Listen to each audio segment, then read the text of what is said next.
Straight, right now. Come on. Right now. What? Come on. Yes, they did. Come on, out of the way.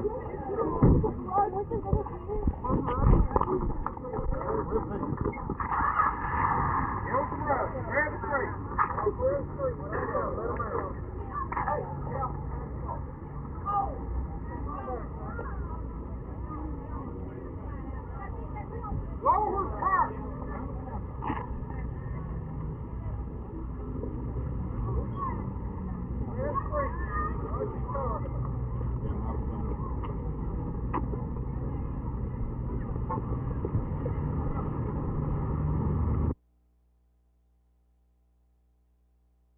Well, it's been 10 months of hard work, Carl, and of course we're very happy he's on his way to California. That's where he should have been 8 months ago at the very minimum.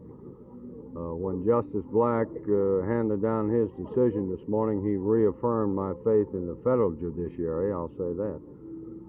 I think there's something wrong with the system that can take an alleged killer that slaughtered 5 people and hide them in the state of Texas for 10 months.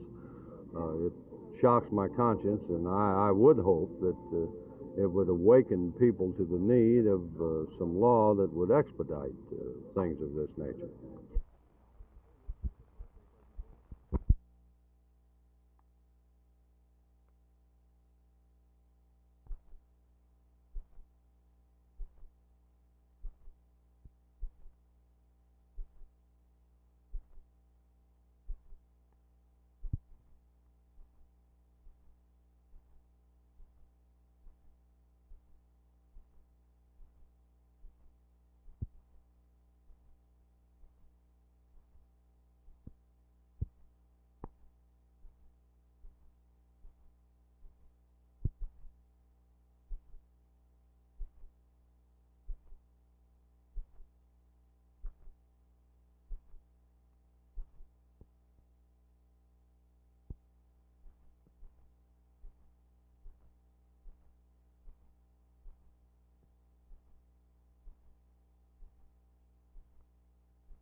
he laid this little old purse-like deal over there into the deal.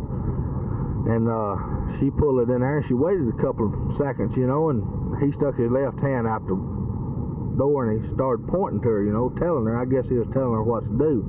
Well, he sat there about 3 to 4 minutes, and then she tried to push this drawer out. And every time she'd push it out, she'd pull it back in. She didn't get it out about 2 or 3 inches, and every time she did, he kept reaching for it.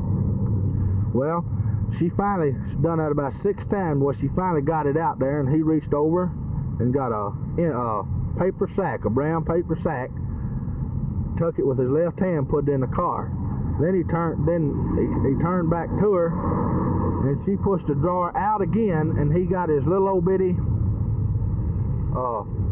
purse-like deal out. Well, he pulled on out there, and he couldn't get the thing in first gear. Well, I pulled right on up behind him. I was about bumper to bumper with him, and this gal was in there, this girl. She had this little old white deal, and she was running around there, you know. She was real nervous. What do you think this white thing was? Well, it looked like a bomb to me. Well, the first thing come to mind, it was a bomb, because, you know, they've been making them.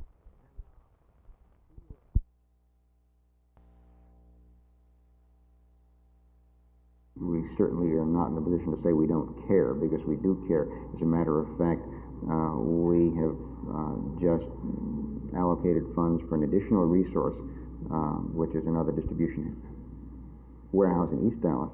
We've taken on some distribution in an additional county town, 2 county towns within the past couple of months. And although we haven't allocated any more personnel, over the past few months we've added 200 families per month to the list that we have been giving service to. So I think that we've been doing our job as well as we can. I will admit, and the discussions with Mr. Coker reveal that there have been some employees who have not taken their job as seriously as they might. And of course, this is a supervisory problem, the problem that we have to correct. And almost any organization has that problem from time to time.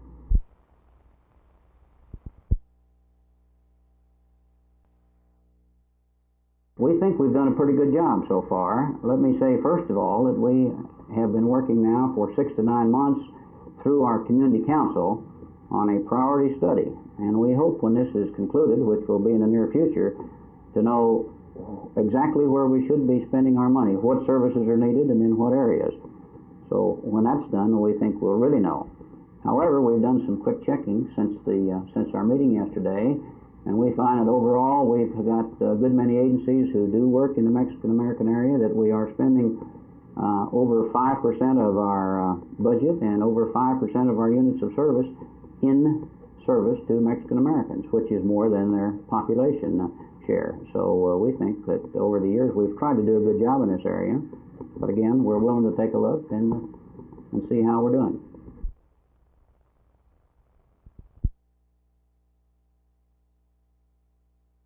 Well, the president has talked about everything except the things that are really troubling the country. He's sent up certain bills, every one of which the Congress has considered or is considering.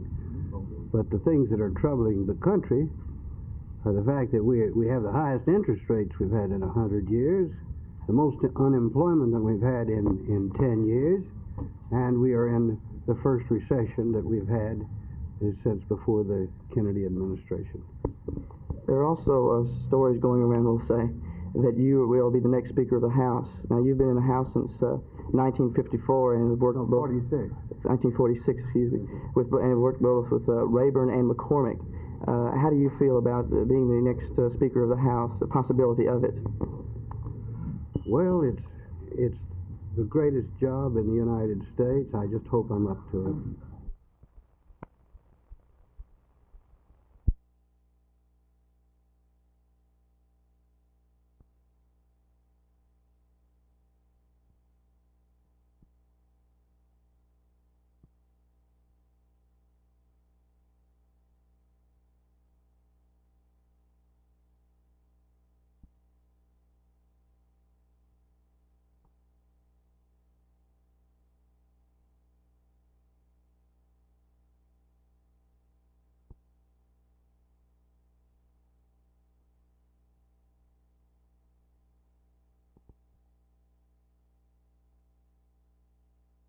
Eddie, you logged quite a bit of playing time last year, didn't you?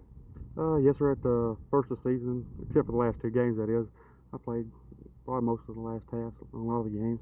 Of course, the closest like OU and Notre Dame and Arkansas, I didn't get to play very much at it. Not at all. Coach Royal says all you need to do is get in there and win a couple of games for him, and you're on your way. How do you feel about that? Well, I'll be satisfied if we win this first game, get that under our belts. Then I think we'll be ready to go. How would you rate this team with last year's at this stage of practice? Well, one thing about our team this year, we have a lot of experience and a lot of seniors on our team, and I think everybody knows what they're doing. It's just if we do it. In your years at Texas, what one thing would you say that Coach Royal has taught you more than anything else in relation to football? Well, he's always wanted to have us play our games one by one, and not look forward to other teams to play. And I think what he likes us not to do is, try to eliminate the mistakes and don't let the opponents take advantage of our mistakes.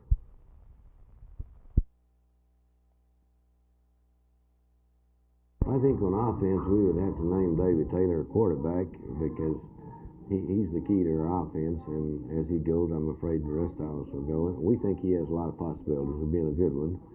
Up front, Don Marshall, one of our tackles, the captain, and we have, of course, 3 other starters from last season there, and we think our offensive line should be a good one. We have a bunch of young backs, and really they're unknown to us at this time, but we think they have a chance to be good ones. On defense, we're putting a lot of hope in our secondary because those people they did us a good job last season, and we have 3 of the 4 people back, and I'm sure we're planning on them having a big year. And up front, we're going to be new, but we have some people with ability, and we think they'll be good football players before the season's over.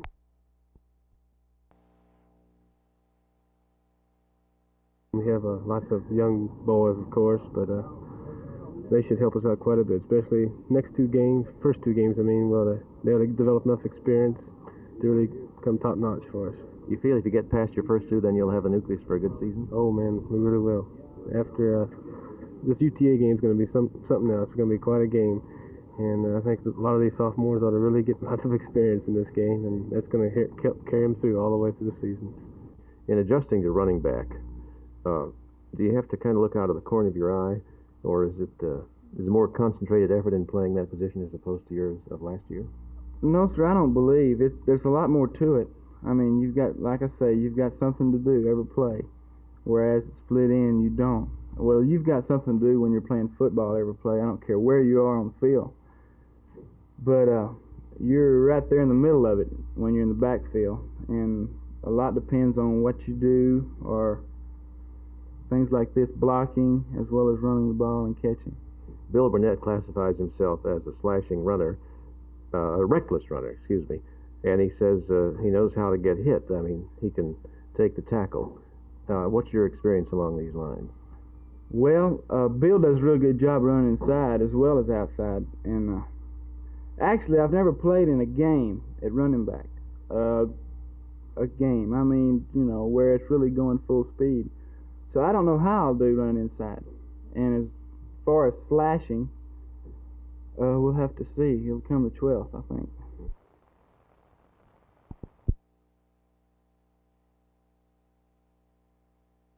This means that we have relieved Lawrence Selman of any authority as a police officer. He's not on the job as a police officer, pending the outcome of the investigation.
I have no idea at all, other than what the police officer and the detective told me that they got from my husband. I think he told them that he whipped the boys or suspended them from school. One of the boys' parents brought him back to school, and I don't know why he has reasons to believe that it was concerning that. Maybe he just didn't discuss it with me. He very seldom discusses school business with me.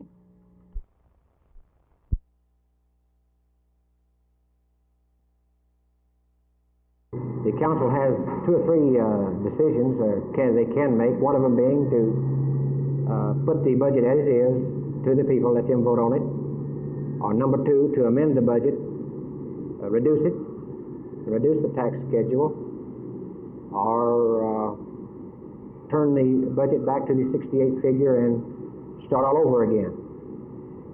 There is a possibility that it could be reduced if a sales tax was approved, which we've had a sales tax turned down twice in our city, and some of these most avid workers for this petition was ones that fought the sales tax in the past.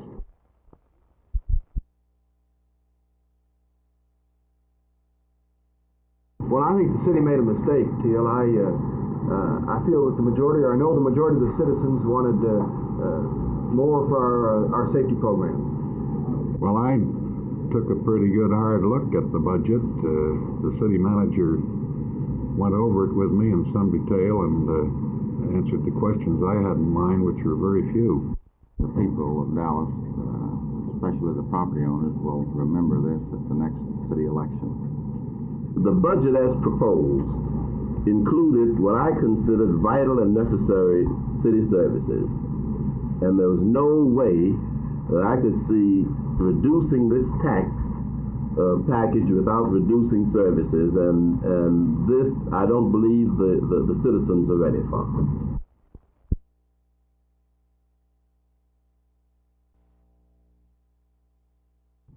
Now, do you feel that skyjackings, unless they're stopped, could be a very, very large problem for us nationwide and worldwide? As they have been up to the present, excluding the last few days, for the most part it's been a sort of a genial itch, no great bother.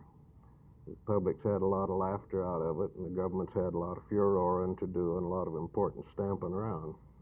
But we can afford that kind of itch. It could turn into something far more dangerous, and this is the concern. What it could turn into could stop the commerce and industry of the nation and of the world.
As a matter of fact, it didn't occur to me to do it until, just as a matter of coincidence in the performance of my regular duties, I chanced to see two men on the same day, back to back, in 4-hour interviews, after which it was quite obvious that either I was looking at what in medicine we call a syndrome, or else I was looking at the Goldust twins. As much as they were alike, it then raised the curiosity, what would we see if we examined the rest of them? So we examined 18 more and began to see more and more, but beginning from the first little observation, which was sheer chance. The petition was circulated because a number of citizens in Haltom City felt that it was too liberal in many respects, and especially the salaries that was granted to the heads of departments. You think those salaries were exorbitant? Yes, I do. Now, the focus for Goals for Dallas will shift temporarily, if you will, to the organizations and their leaders responsible for achieving the goals.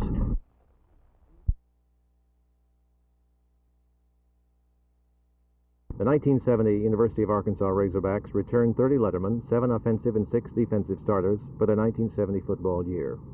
Last year they had a record of 9-2. In the conference they were 6-1, and they were 4th ranked nationally. Can that record be equaled, or can it even be beaten? Well, it might be if your coach's name is Frank Broyles. We're enthusiastic that our squad want to have a good football team. They're enthusiastic about working and learning, and they have practiced diligently to be a better football team. So this is the first start. And the second start towards having a good football team is having some returnees from the skilled positions and the special skilled positions, which we include the quarterbacks and receivers and running backs on offense, and we have most of these returning. On defense, we have lost our skill positions, which includes the linebackers, special skills, I should say, of linebackers and defensive backs. So we've got to replace this. Now, in the 68 season, we had all of our defense returning, and we had to replace some offensive people, and our defense carried us. And this year, our offense has got to carry us in some of these positions while our defense is learning and getting adjusted to the game conditions. How do you think you'll do against Stanford day after tomorrow here? Oh, boy. Stanford, a great football team. We started looking at their film in February, and we haven't stopped. We looked at it all summer, and we still don't know what to do against them. They can run, and they can throw. They've got outstanding receivers, not just one, but 3. They've got 2 great running backs and Plunkett at quarterback. And so our defensive coaches are we're going to have to guess right. We're going to have to rush when they've got a deep pass call, and we're going to have to defend when they're throwing short. And we're going to have 8-man line when they run if we're going to be successful. You feel John Richardson, as your first black athlete, will do a good job for you? I sure do. John's a fine boy, and he's a fine athlete, and he has done a good job for us. He's close to being ready to play. He's playing behind a great football player in Bill Burnett, but we've had no qualms about putting him in the ball game. He's a good runner. From Razorback Stadium, Jerry Haynes for Channel 8 News.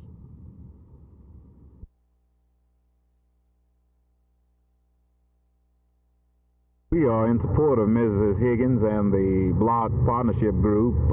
Their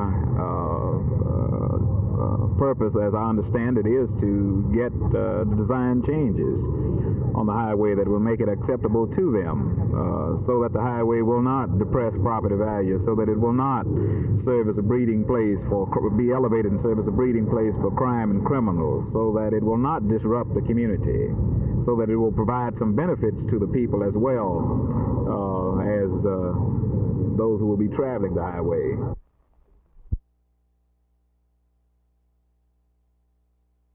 I mailed and going to mail. It's ready to mail right now.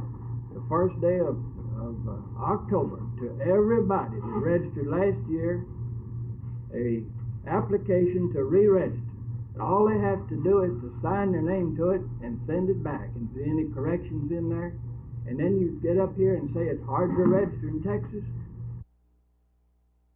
The primary concern that I have is that perhaps some of our public officials will oppose the changes because of the fact that we all know that it's easier to get elected to office if there's apathy among the voters, or to get reelected if there's apathy among the voters, if there isn't widespread interest in the campaigns that are taking place.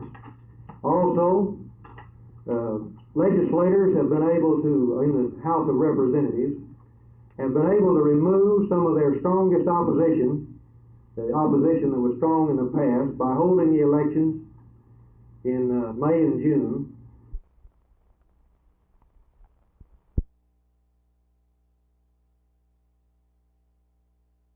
You know, the game could most certainly go either way at any time in the game. Stanford has a tremendous offensive team, and Jim Plunkett is a great quarterback. He has the ability to throw the ball extremely well, and they've got several, good receivers to catch the ball. This Vataha kid is an excellent receiver, and of course their tight end, Bob Moore, does a splendid job.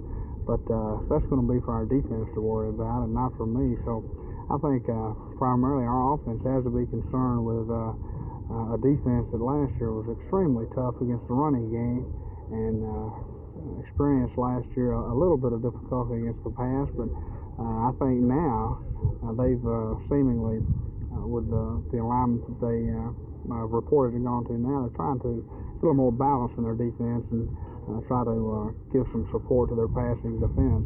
So I'm expecting Stanford to be much more balanced defensively.